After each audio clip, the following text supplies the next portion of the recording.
बिस्मिल्लाहिर्रहमानिर्रहीम। अस्सलाम वालेकुम। मैं हूं नईम रजा और आप देख रहे हैं हमारा यूट्यूब चैनल।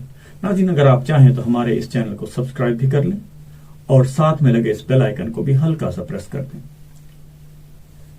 ताकि हमारी हर आने वाली वीडियो का नोटिफिकेशन आपको मिल सके और जो हम आप तक पहुंचाना चाहते हैं वो आप तक पहुंच जाए। नाज़रीन, मैं एक मुनज़्ज़ा साहिबा की उनकी एक तहरीर देख रहा था और उस तहरीर के बाद मुझे लगा कि कुछ चीजें आपके साथ जरूर शेयर करनी चाहिए, जरूर आप तक पहुंचानी चाहिए। नाज़रीन, हमारे आसपास अगर जब भी कभी किसी लड़की का कत्ल हो जाए तो कुछ दिन तक उस पर बहुत शोर शराबा उठता है। कुछ लोगों की तरफ से बातें, आवाजें उठाई जाती है, लेकिन हमेशा एक ही तरह की बातें दोहराई जाती हैं और फिर लोग अपने अपने कामों में मशगूल हो जाते हैं, अपनी अपनी जिंदगियों में दोबारा से उसी तरह। हमेशा बात मर्दों को गालियां देने से शुरू होती है और मुल्क की कवानीन के नाकस होने पे खत्म होती है। ऐसे लगता है जैसे हमारे दानिश्वर तबके ने ये कसम उठा रखी है कि इन लड़कियों को कोई नसीहत नहीं करनी या उनको किसी किस्म की कोई अकल की बात नहीं बतानी। इस अंधेर नगरी में आधा ना सही लेकिन 25% कसूर तो उन लड़कियों का भी है। जी हाँ नाज़रीन, ये वही लोग हैं जिन्होंने बच्चों के तहफ़्फ़ुज़ के इक़दाम किए और लड़कों और लड़कियों को उनके मिलने को इतना आसान बना दिया। अगर आप आज से चंद दिहाइयां पहले देखें तो लड़की की हैसियत और एक वकार हुआ करता था।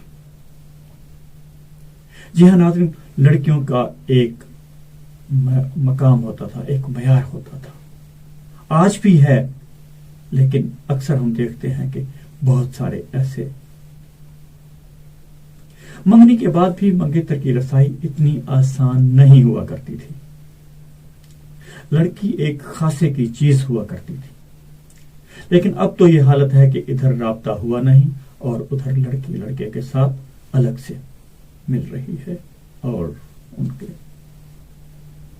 घरों में आना जाना हो जाता है।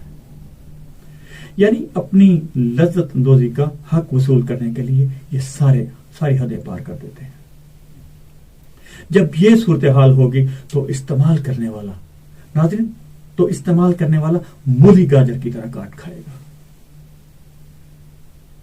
जी नाज़रीन, जिन्स वाहिद चीज है जिसकी अदम दस्तयाबी की वजह से औरत या मर्द काबिल तस्खीर जाने जाते हैं और ये फार्मूला हर इंसान पे यकसां लागू होता है, चाहे कोई इसे तस्लीम करे या ना करे, चाहे इससे कोई इख्तलाफ करे। नाज़रीन, कुछ रोज कबल गिल्गित बल्तिस्तान से एक खबर देखी थी हमने, एक ग्रुप था जिसमें कोई 100 के करीब लड़के लड़कियां फैमिलीज थे, जिनमें कुछ जोड़े अपने बच्चों समेत थे, कुछ मर्दाना और जनाना ग्रुप थे और उनमें कुछ मखलूत ग्रुप भी थे। कहां से लड़कियां आई थीं, कहां से लड़के आए थे, किसी को कुछ इल्म नहीं। नौजवानों के साथ बस आ गई। उनमें से एक लड़की ने तो बाकायदा बस की खिड़की से छलांग लगाकर खुदकशी करने की कोशिश की और फिर उसी ग्रुप के एक मर्द से थप्पड़ भी खाए। एक अजीब सा एहसास रायगानी मुझे सता रहा है। क्या उनके वालिदैन को खबर है कि उनके बच्चे कहां पे हैं?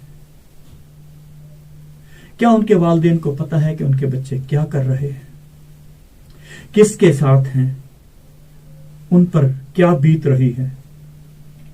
अगर वालिदैन रोक टोक करते हैं तो क्या वो गलत करते हैं? क्या इस रोक टोक का मतलब यह है कि वो अपनी औलाद पे काबज हो गए हैं और उसे अपना गुलाम बनाना चाहते हैं?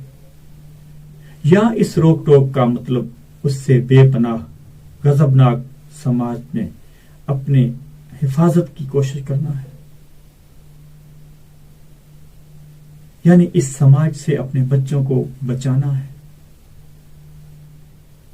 اکثر دیکھا یہ گیا ہے کہ لڑکیاں پابندیوں کے حوالے سے اپنے والد، بھائی یا شوہر کا نام لے رہی ہوتی ہیں کہ ہمارے باپ نے پابندی لگا دی، ہمارے بھائی نے، ہمارے شوہر نے۔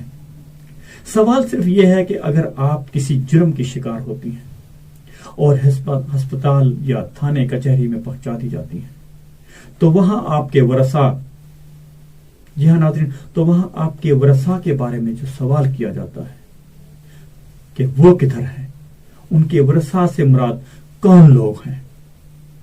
کیا آپ کے وہ دوست قانونی طور پر آپ کے وارث ہیں جو آپ کو آپ کے محافظ رشتوں کے خلاف ہر وقت بھڑکاتے رہتے ہیں؟